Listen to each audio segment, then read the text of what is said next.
Mount Ararat, the stuff of legends and the object of relentless pursuit for the boldest adventurers, drew attention once again. Guided by Dr. Fatih Ahmed Yüksel, a determined band embarked on a daring quest into its icy realms, driven by the age-old quest to uncover Noah's Ark. Amidst the biting cold and treacherous terrain, they stumbled upon a remarkable sight, a structure jutting out from the snow resembling a colossal ship. With cutting-edge technology, they unearthed traces of a massive buried edifice, igniting heated debates worldwide. Could this be the long-sought-after Ark?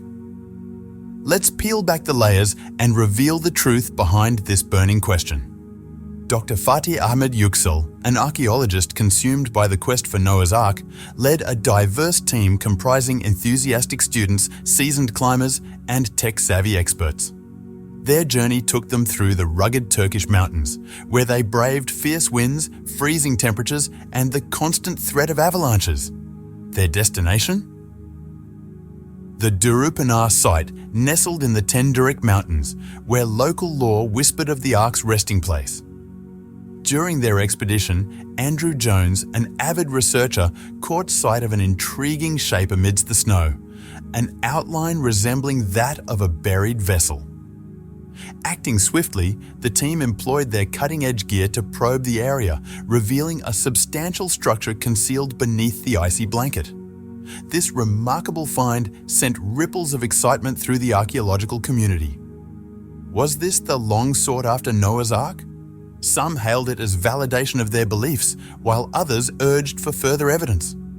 For religious scholars, it seemed to bolster the narratives of the Bible, whereas scientists and skeptics called for a meticulous examination of the discovery.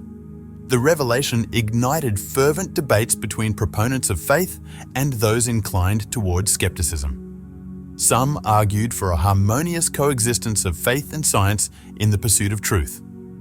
Dr. Yüksel, recognizing the importance of impartial analysis, welcomed experts to scrutinize the site, aiming to settle the contentious discussion. The world held its breath, eager for the verdict on whether the Ark had truly been uncovered. In the realm where Mount Ararat stood as a crossroads of faith and reason, the elusive truth awaited revelation. As global attention remained fixed, the destiny of Noah's Ark hung in the balance, symbolizing humanity's enduring quest for significance in an intricate world. The saga of Jericho's walls. A testament to the strength of faith. Jericho, an ancient city steeped in history, boasted formidable defenses with towering walls spaced approximately 15 feet apart, guarded vigilantly by soldiers and watchmen stationed at tightly secured gates. Its imposing architecture rendered it a seemingly impregnable fortress, a testament to the advanced building techniques of its time, thwarting any would-be invaders' attempts at breach. Yet Jericho's significance transcended mere physical prowess. It held profound symbolic weight. In biblical lore, it stood as a formidable challenge to the omnipotence of God. Narratives recount its fall as a triumph of faith over insurmountable odds. Under the leadership of Joshua, the Israelites encircled Jericho, conducting a 7-day procession until, miraculously, its impenetrable walls crumbled to the ground. Over the ages, scholars and archaeologists have engaged in spirited discourse over the veracity of this biblical account. While some affirm its historical authenticity, others approach it with skepticism, probing the depths of its truth. Unveiling Jericho's secrets.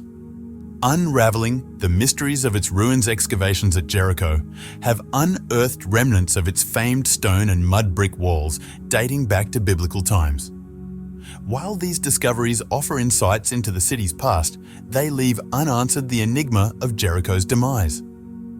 The precise catalyst for Jericho's downfall remains a topic of ongoing debate.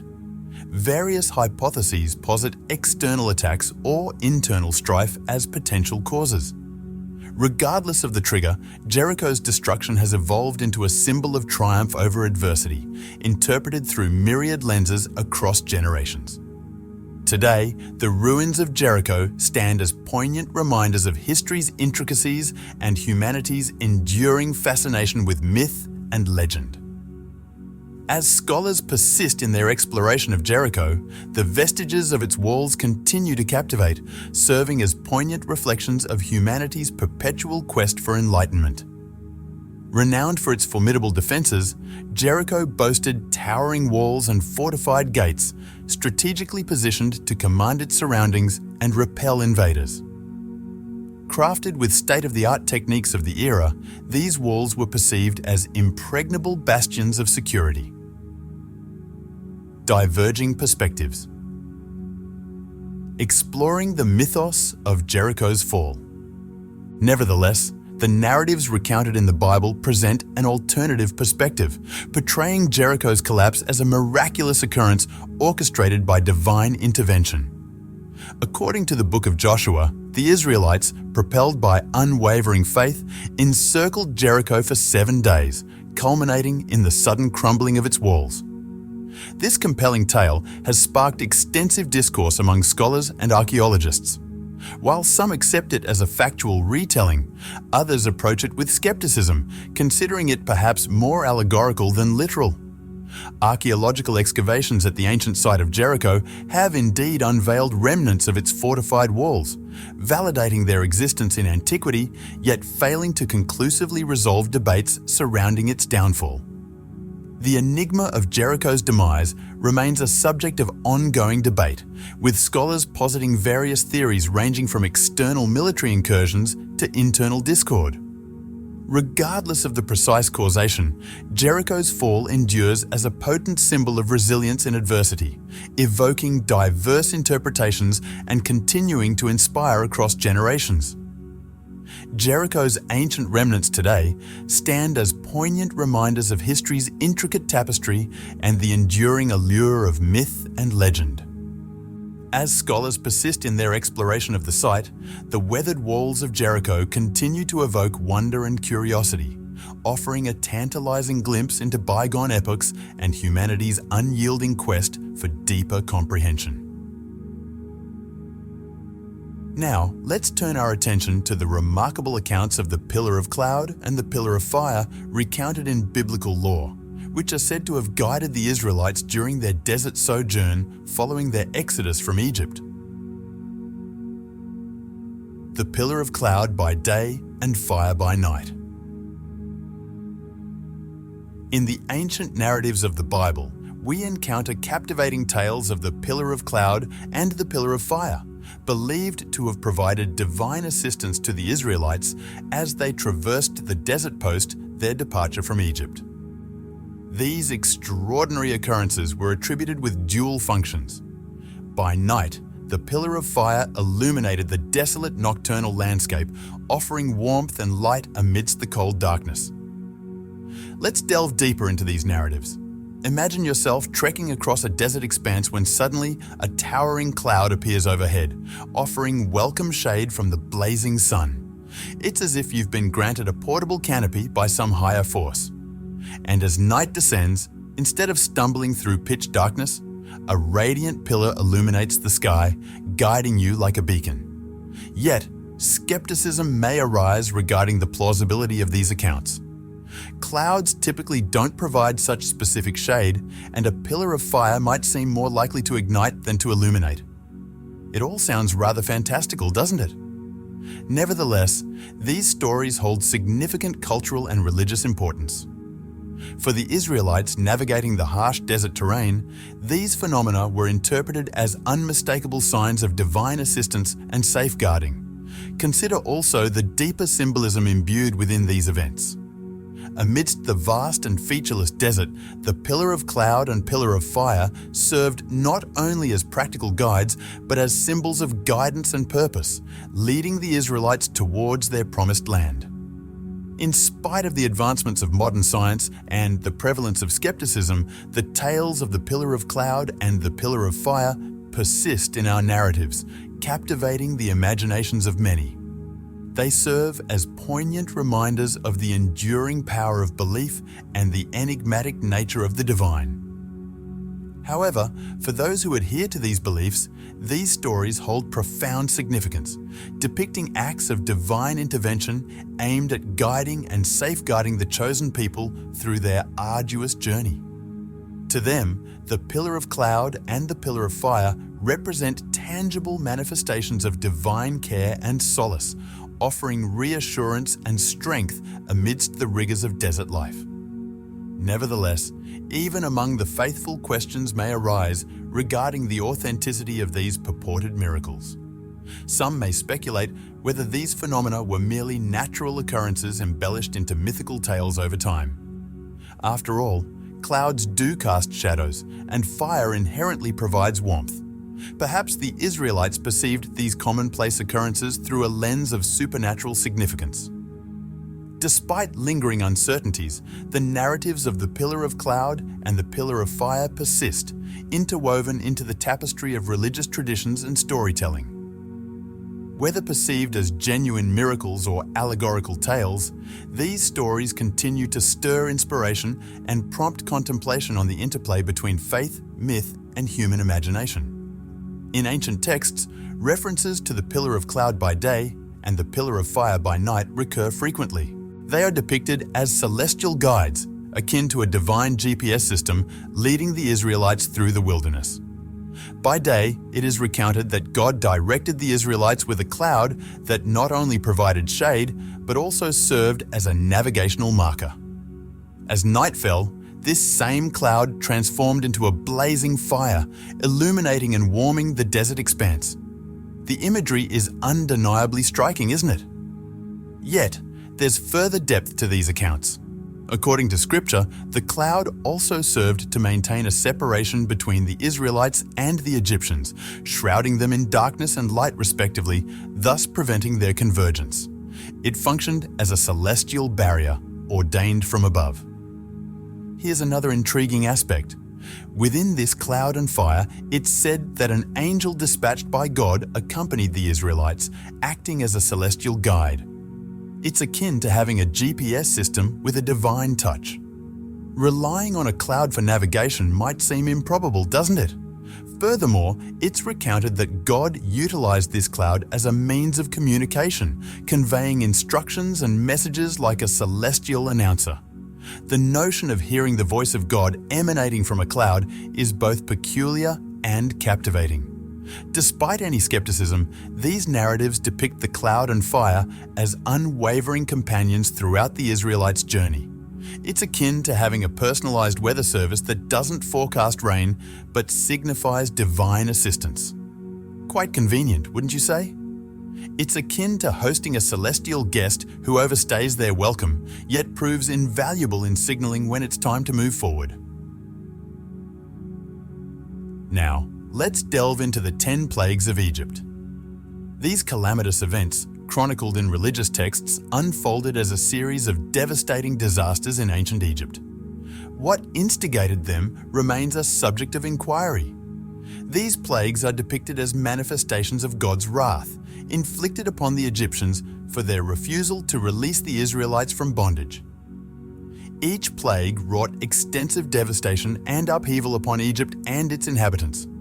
The initial plague transfigured the Nile River into a river of blood. This was not merely a change in hue. Rather, the life-giving waters of the river metamorphosed into a putrid and lethal stream of blood, rendering Egypt's primary water source unusable for drinking or irrigation. Subsequently, a plague of frogs inundated Egypt. Normally innocuous, these amphibians became a formidable nuisance, infiltrating homes, fields, and even sleeping quarters. Their ceaseless presence and cacophonous croaking inflicted misery upon all. Following this, a scourge of gnats or lice descended upon the land, covering everything in their path and inducing discomfort and irritation among both humans and animals. This compounded the anguish and affliction already plaguing the populace. Then came the onslaught of wild animals, purportedly flies or beetles, which ravaged crops and posed a threat to human safety. Their incessant buzzing and biting made venturing outdoors a perilous endeavor for all. Following that, A devastating epidemic struck the livestock, affecting the animals that formed the cornerstone of Egypt's agricultural and economic pursuits. The loss of these animals dealt a severe blow to the Egyptians, exacerbating their already dire circumstances. Subsequently, excruciating boils and ulcers afflicted the Egyptians, rendering everyday tasks agonizing and challenging, further compounding the prevailing hardships. This also strained medical services, which were overwhelmed by the influx of patients. The seventh plague manifested as a ferocious hailstorm, unleashing colossal balls of ice and fire that decimated crops, homes, and infrastructure, resulting in injuries and fatalities, and deepening the sense of desolation and despair among the populace.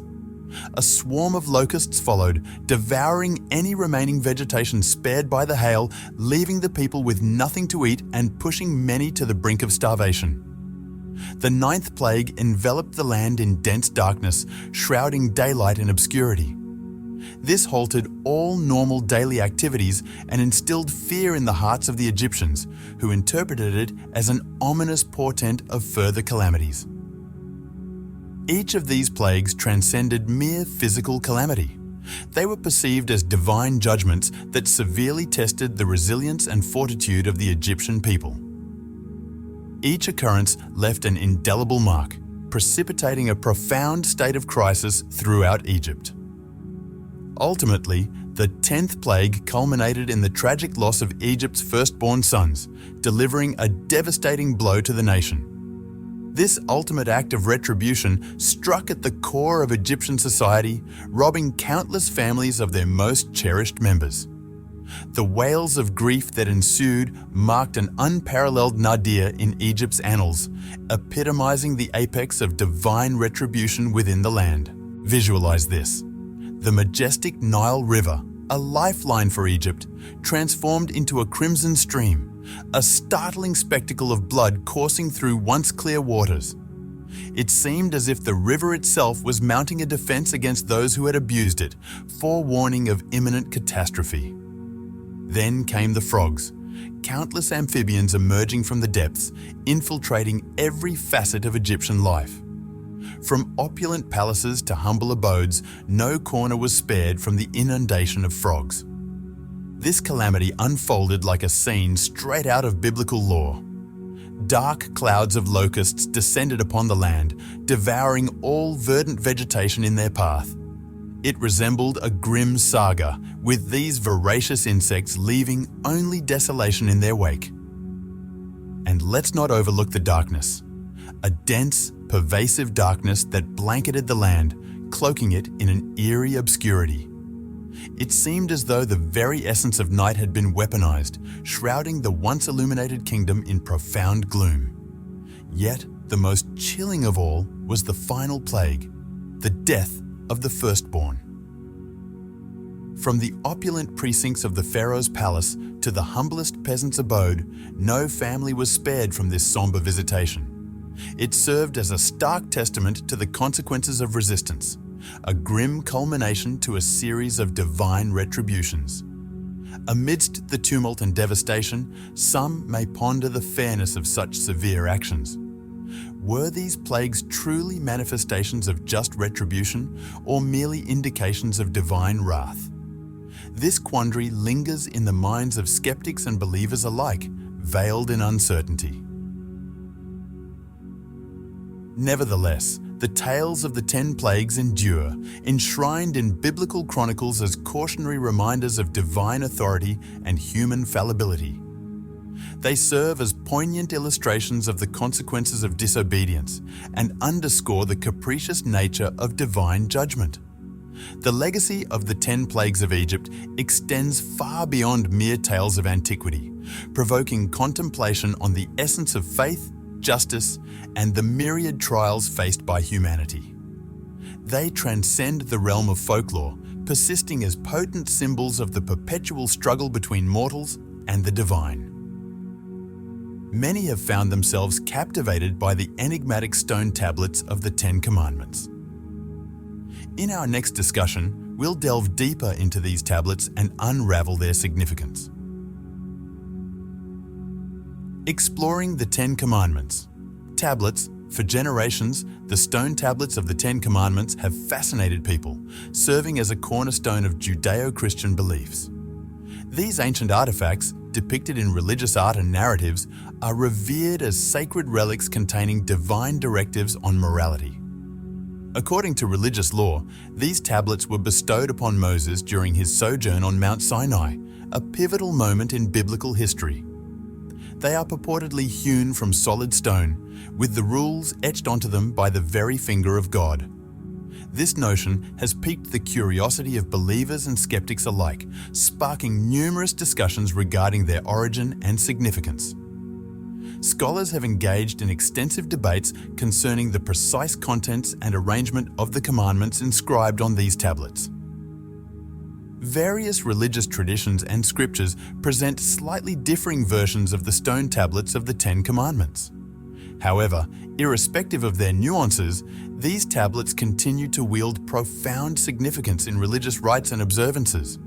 They are revered as emblems of righteousness and equity, a steadfast symbol that has endured through the ages.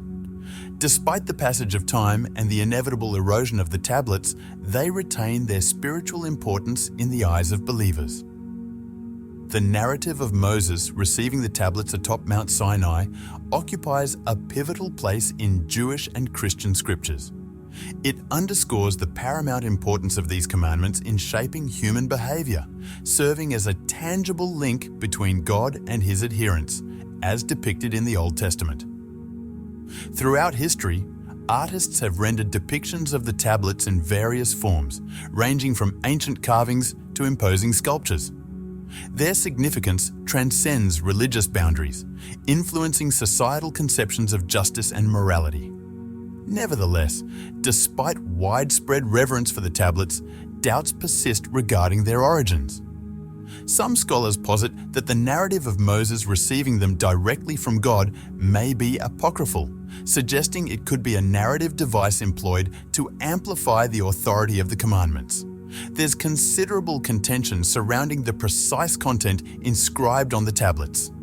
While the consensus is that they contain 10 commandments, there exists disagreement regarding their exact nature, leading to divergent interpretations over time. Some argue that the commandments on the tablets are obsolete in today's rapidly evolving world. They contend that clinging to antiquated precepts may exacerbate rather than alleviate contemporary challenges given the rapid pace of technological and cultural change. Another significant concern pertains to the preservation of the tablets. Despite their revered status, they have suffered damage over time due to weathering and wear, rendering it increasingly difficult to decipher their contents. Nevertheless, despite these uncertainties, many still regard the stone tablets of the Ten Commandments as potent symbols of righteousness and equity. They serve as guiding principles for millions, shaping their conduct and decisions. Whether viewed as religious relics or merely ancient artifacts, their influence on contemporary moral discourse remains profound. Whether one regards them as sacred or simply as ancient relics, the tablets prompt contemplation on ethical behavior and interpersonal conduct. Now, let's embark on a journey to explore the Jordan River's pivotal role in the Israelite saga. Prepare to uncover its remarkable narrative. Traversing the dry path of the Jordan River. The crossing of the Jordan River stands as a pivotal moment in biblical lore, marking a significant juncture in the Israelites' odyssey toward the Promised Land. In narratives, this river served as a formidable barrier, demarcating the wilderness from the long-awaited territory pledged to the Israelites, a realm envisioned as idyllic and bountiful. However, it represented more than a mere obstacle. It embodied a test of faith and a site where divine intervention was believed to manifest in extraordinary ways. As the Israelites approached the Jordan River, they confronted a momentous decision. Although they beheld the Promised Land on the horizon, its attainment necessitated traversing the river's expanse. This pivotal juncture symbolized a transition from aimless wandering to the fulfillment of divine promises. At this critical juncture, the Ark of the Covenant assumed paramount significance, purportedly housing the divine power of God within it. According to tradition, a miraculous occurrence unfolded when the priests bearing the ark entered the water. The ordinarily tumultuous and torrential river abruptly ceased its flow, parting to create a dry pathway for the Israelites to pass through. This extraordinary phenomenon, defying natural laws, was perceived as irrefutable evidence of divine providence watching over them. The Ark of the Covenant assumed a pivotal role in this remarkable event, revered for purportedly housing the sacred 10 Commandments, divine directives delineating the path to virtuous living. As the Israelites traversed the dry riverbed, they were reminded of these commandments and their significance in guiding righteous conduct. Crossing the Jordan River transcended mere physical navigation. It epitomized belief in a higher purpose. It symbolized unwavering trust in the fulfillment of divine promises and obedience to God's teachings. For the Israelites, it represented a momentous milestone signifying their transition to a brighter future. Even in contemporary times, the Jordan River holds profound significance for adherents of these narratives. It remains a hallowed site, revered for the transformative events that transpired there. Pilgrims from far and wide continue to flock to its shores, seeking to witness the hallowed ground where history unfolded. However, despite its enduring importance, the Jordan River has faced significant challenges in recent years. Pollution, overexploitation, and geopolitical tensions have taken a toll, diminishing its once majestic stature. Today, it bears little resemblance to its former grandeur, serving as a poignant reminder of the fragility of natural ecosystems amidst human activities. When the Israelites hesitated at the prospect of crossing the river, the ark, borne by priests, approached its banks. A remarkable occurrence ensued. The river ceased its flow, parting to create a dry passage as the Israelites proceeded under divine guidance. However, despite the profound symbolism associated with the river, it grapples with familiar challenges encountered by other waterways. Stretching approximately 156 miles and coursing through rugged terrain, the Jordan River contends with pollution, dwindling water levels, and geopolitical tensions, casting a shadow over its future prospects. Amidst their arduous journey, the Israelites made a pivotal misstep, fashioning the golden calf. This grave error would have far-reaching repercussions, setting the stage for subsequent events. The Israelites' fateful decision. As they traversed the unforgiving desert landscape, the Israelites confronted myriad trials and tribulations. Amidst these hardships, they succumbed to temptation, forsaking their faith by crafting the golden calf, an act that would echo through generations, illustrating the peril of yielding to base desires. Throughout their sojourn in the desert, the Israelites disregarded the admonitions inscribed in their sacred scriptures, instead turning to idol worship and forsaking their covenant with their God. They prioritized their worldly desires over their spiritual commitments, resulting in confusion and misguided conduct. The crafting of the golden calf from molten gold served as a glaring emblem of their transgression, openly challenging the authority of the deity who had guided them thus far. This pivotal event signaled a divergence from the righteous path as they embraced false idols in lieu of their divine patron. Despite their avowal to remain steadfast in their devotion, they pursued immediate gratification without considering the enduring repercussions. During their extravagant revelry surrounding the golden calf, characterized by rampant idolatry, the Israelites violated their sacred pledges to God. This betrayal underscored their faltering faith and their readiness to prioritize transient pleasures over ethical rectitude. Initially hesitant, they eventually succumbed entirely to idol worship, allowing it to dictate their conduct. After the revelry, tarnished by their worship of idols, the Israelites incurred the wrath of God, a justified response to their transgressions. The once revered golden calf, symbolizing prosperity, now epitomized their disloyalty and misconduct. Despite their pleas for clemency, they were compelled to confront the consequences of their actions, serving as a cautionary tale for future generations. Having committed the grave error of fashioning the golden calf, the Israelites were compelled to reckon with the aftermath of their deeds. Initially perceived as a favorable omen, the golden calf swiftly metamorphosed into a poignant emblem of their wrongdoing, a stark reminder of the perils of straying from the righteous path. Despite their remorse, the repercussions of their actions were irreversible, necessitating acceptance of the outcomes. The crafting of the golden calf from gleaming molten gold served as a conspicuous indication that the Israelites were disregarding the guidance of the God who had delivered them. Its alluring, luminous allure bore resemblance to idols prevalent in neighboring cultures, further tempting them towards a choice they knew to be misguided. Amid their lavish festivities centered on the golden calf, the Israelites indulged in idol worship, forsaking the solemn vows they had made to God.